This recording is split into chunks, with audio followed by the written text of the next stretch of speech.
속으로 굉장히 화가 나는 거예요. 이런 집은 이만한 그 전세금 내가 줘서는 안 되는 집인데 왜 당연히 이런 집도 달라고 하는가 이런 생각들 때문에 좀 화가 났었죠. 여윳돈이 있어 집을 살까 하는 생각도 했지만 한 가지 이유 때문에 그냥 보증금에 일부 월세를 내는 집으로 결정했습니다. 지금 이 가격에서는 사고 싶지 않다, 사지 않겠다. 저는 거품이 있다라고 확실하게 저는 믿고 있습니다. 현장 21이 집주인과 세입자를 구별해 전국 성인 800명을 대상으로 실시한 여론조사에서도 조씨처럼 응답한 세입자들이 많았습니다. 전셋값이 급등했지만 올해 안에 집을 사겠다는 응답은 8%에 불과했습니다. 향후 집값에 대해선 집주인이나 세입자 모두 별 차이가 없을 것이란 응답이 가장 많았습니다. 다만 집주인은 더 오를 것이란 응답이, 세입자는 더 떨어질 것이란 응답이 그 뒤를 이었습니다.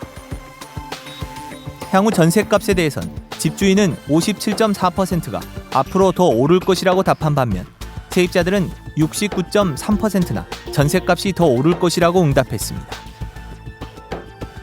눈에 띄는 점은 세입자들이 전 월세 비용이나 전세대출 이자를 감당하느라 씀씀이를 줄였다고 하는 응답이 63.4%나 된다는 겁니다. 하나라도 조금 적게 사고 좀 덜 쓰고 해서 저도 아직 집이 없거든요. 요즘 많이 힘드니까 집안에서도 많이 줄이는 편이죠. 전셋값 급등으로 인한 대출이 단지 세입자 부담에서 끝나는 것이 아니라 소비 위축으로 이어져 경제 전체에 영향을 줄 수 있다는 뜻입니다. 가게가 벌어들이는 실제적인 소득에서 실제 호주머니에 들어오는 쓸 수 있는 돈이 그만큼 줄어든다라고 하는 것을 나타내고요. 위축된 내수가 고착화되고 지속적으로 굳어질 수 있는 그러한 중요한 요인이 될 수 있을 것으로 우려가 되고 있습니다. 실제 한국은행은 요즘처럼 전세 가격이 10% 뛰면 민간 소비가 단기적으로 3.7% 줄어든다고 분석했습니다. 뿐만 아니라 전셋값이 오르면 전셋값에 연동된 지역 건강보험료도 오릅니다. 소득 등 다른 변수를 빼면 전셋값이 10% 오르면 보험료도 10% 가까이 오르는데 적용 대상 가구가 100만 가구가 넘습니다. 그런데도 정부의 전세난 대책은 주로 싼 이자로 빚을 더 낼 수 있도록 하는 데 집중되어 왔습니다. 당장 급한 불을 끄겠다는 취지였지만 오히려 이미 위험 수위를 넘어선 가계부채를 석 달 만에 17조 원 가까이 늘려 역대 최대치인 980조 원에 이르게 했습니다.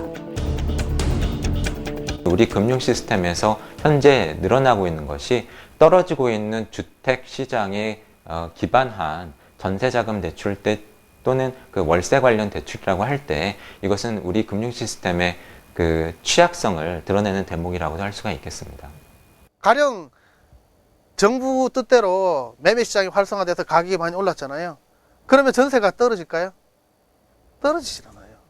주택 가격이 팍 치고 올라가잖아요. 그럼 당분간 상승세는 좀 중단되다가 일정 시점이 되면 다시 전세가 팍 올라가요. 매매와 전세의 격차가 줄어드는 거지 전세 가격이 밑으로 떨어지거나 그런 일은 없어요. 한 번도 그런 적도 없고.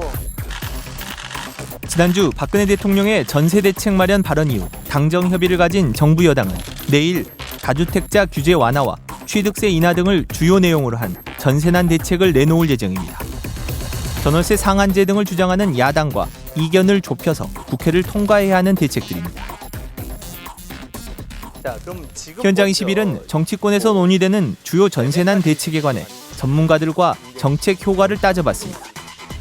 그동안 서로 상반된 입장을 보여온 두 전문가와 함께했습니다. 다주택자들을 위한 규제를 다 풀어주는 형태를 가지고 전세 문제를 해결하겠다라는 이런 접근을 하는 것 같은데 이 부분에 대해서 생각들 어떠신지? 취득세 감면 효과는 전반적으로 봤을 때 평균을 내면 이렇게 거래가 활성화는 되지 않아서 집을 원래 안 살 사람이 사게 하는 효과는 전혀 없고요. 어차피 집을 살 사람들한테 그냥 감면 기간 안에 사도록 하는 효과밖에 없거든요.